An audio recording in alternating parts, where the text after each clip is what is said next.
What's up, guys? Today we're coming at you with a Sacred Beast deck profile. I've been playing way before the GX era, and even since the GX era I've always been tinkering around with the Sacred Beast, trying to make decks with them and play with them. It's always been a deck that hasn't been easily to build because we never had the right support for it. But ever since we got the new support with Dark Summoning Beast and Fallen Paradise, I decided to relook at the build and let's see what we're coming at you with. First off, we're running one of each of the Sacred Beasts: Uriah, Harmon, and Raviel. Uriah just gets 1,000 extra points for every continuous trap card in your graveyard. You also need 3 continuous trap cards to be able to summon him onto the field. And he also has like a mandatory effect, almost like old school priority, where he can pop a face down and can't be responded to. You got Harmon, the defensive monster of him. When he's in defense mode, you can't attack any other monsters on the field. Very good. Any monster that he destroys, you automatically give your opponent 1,000 damage after that. So I like that a lot too. And his summon requirement is to summon him off of sending 3 continuous spell cards off of the field. You got Raviel. Raviel, summon him by attributing 3 fiend monsters and summon him to the field. Once per turn, every time your opponent normal summons a monster, you get to special summon a token on your side of the field. Once per turn, you can tribute off a monster. It gains that monster's attack points. So they can be very devastating effects if you're able to get them onto the field. Very cool monsters. We also run 3 of the new Dark Summoning Beasts. Dark Summoning Beast is what really brought the Sacred Beast back. To be able to get this card on the field, tribute it off. You can't go into a battle phase with the Sacred Beast. But if you're able to attack first with whatever monsters you have on the field, then summon this guy and use his effect, you still get your battle phase. So that's just always something you gotta be worried of whenever you summon this guy and use his effect. But you can use this card, tribute him off, get one of the Sacred Beasts to the field, ignoring their summoning conditions, and go on with your plays from there. Very good card. To help out get the Dark Summoning Beast onto the field, we use 2 Sturgeon Street Patrol just to be able to banish it out. Special summon a 2,000 or lower attack monster, fiend monster from your hand to the field. Go on with your plays from there. That can help get these Sacred Beasts to the field faster. And we'll also run 1 Phantom of Chaos. The reason why I really like Phantom of Chaos, it can help either copy one of the Sacred Beast effects, Harmon, Raviel, or Uriah's effect, and it becomes that monster for that turn when you banish it out. Or you can use Dark Summoning Beast, banish it out, and get its effect. So this card can help you, whatever monster you got in the graveyard can become that monster at that time. So that's very crucial. Also run 2 Fiendish Rhino Warrior. Fiendish Rhino Warrior helps be able to protect all your fiend monsters. Whenever you're sitting here, if you're able to get the fusion out with Chaos Phantom, that card has 0 attack.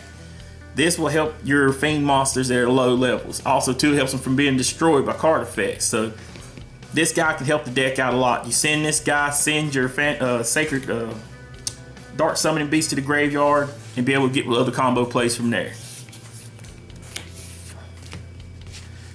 We'll also run 1 Tour Guide from the Underworld, just to help be able to get into some of your extra combo plays.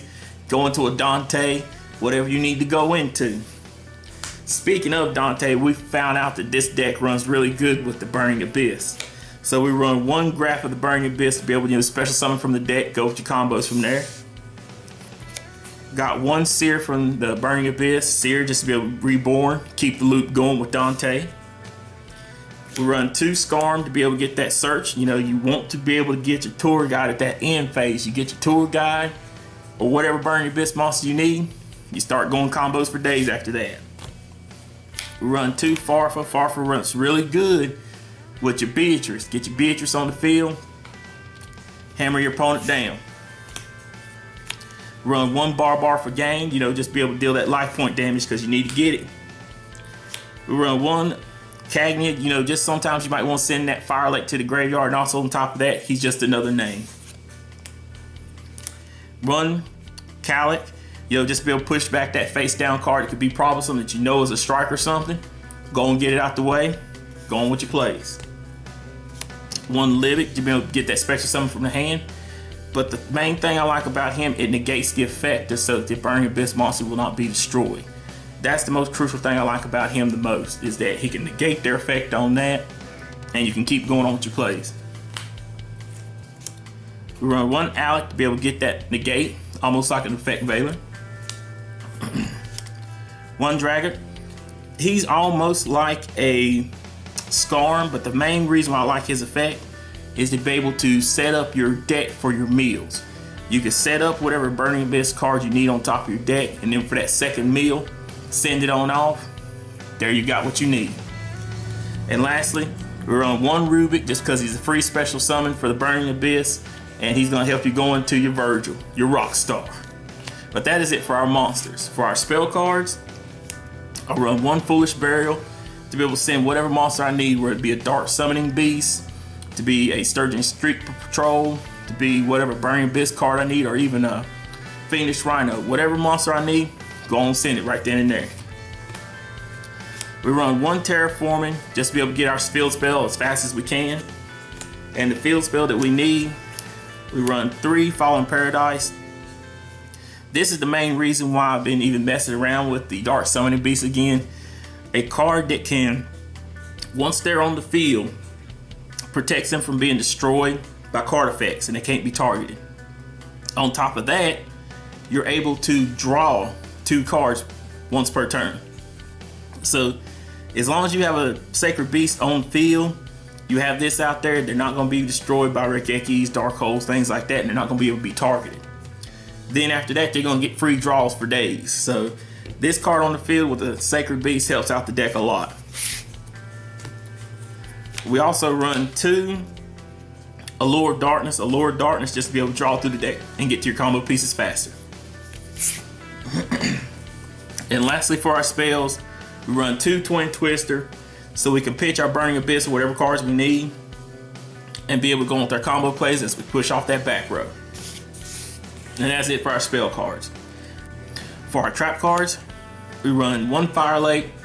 Fire Lake is still good even in 2017 to be able to Fire Lake your opponent, destroy their field, and be able to go with your combo plays as you plus off of that. We run 2 Call to Haunting. This helps out a lot with, when you have your Dark Summoning Beast in the graveyard to call it back. Go ahead and tribute it off again, and also too, it leaves you as fodder for Uriah for his summoning requirements. And lastly, we run 3 Fiendish Chain. Fiendish Chain to be able to keep the monsters on lockdown on your opponent's side of the field, and also too to help you with your summoning requirements for Uriah to bump up his attack points. But that is it for our main deck. For our extra deck, we run 1 Armitile, the Chaos Phantom. This card is stupid to be able to get him summoned by banishing 3 face-up Sacred Beast monsters, 1 of each, and to summon him. On your turn, he is 10,000 attack points. If you get this card out, he deserves to have 10,000 attack points because you should win the game if you get this card out. But he's a very good card. We run 1 Pilgrim Dante, just to be able to help out. He can't be targeted. He helps you to get draws and also get your Burning Abyss effects off. So he's very good. We run 1 Virgil the Rockstar, to be able to spin back problem cards that's on your opponent's side of the field, and also 2 to help you get a draw whenever he's destroyed. We run 1 Beatrice. Beatrice is your Lavalval chain for this day and age to be able to send whatever cards you need to the graveyard, whether it be a Burning Abyss, get your Farfa play, send the Dark Summoning Beast, a Sturgeon Street Patrol, or even, your Fiendish Rhinos. Whatever you need, send it to the graveyard, get your plays going. We run 3 Dante's. Dante just to be able, to start with your combo plays, start milling, start getting your deck plussing. We run 1 Nightmare Shark just because you want it. If you get your opponent down far enough, just hit them straight to the face for game, right in the biscuit. We run 1 Leviathan Dragon. Leviathan Dragon to team up with Nightmare Shark. If you're able to get Leviathan Dragon out there and get him up to 3K, and then use Nightmare Shark's effect to target him. This is a straight 3000 right to the face, so I like that a lot. We run one Levier to be able to get combo plays back from our banished cards whenever we banish a card out. Use his effect to get those monsters and cards back. Run 2 Ghost Trick Alucard to be able to get 2 of these on field to put a little soft lock on. Also on top of that, to be able to destroy whatever face down card is out there. If they have a defensive monster, pop it. They have a face up defensive trap, pop it. Whatever you need to get field clearance on, clear it. Go on with your plays from days. We run 1 Wind Ups and Mighty, just to be able, if you have to, go straight defensive on them. And also on top of that, clear their field. And lastly, we run 2 Number F-Zero Utopic Future, just to be able to, get 2 Dantes underneath this, just to be able to slow down your opponent and also be able to put the game state in your hands. But that is it for the deck profile, guys. Leave a comment in the comment section below. Let us know what you think of the deck. This is Emmanuel from Team DBZ Biscuit. We're out.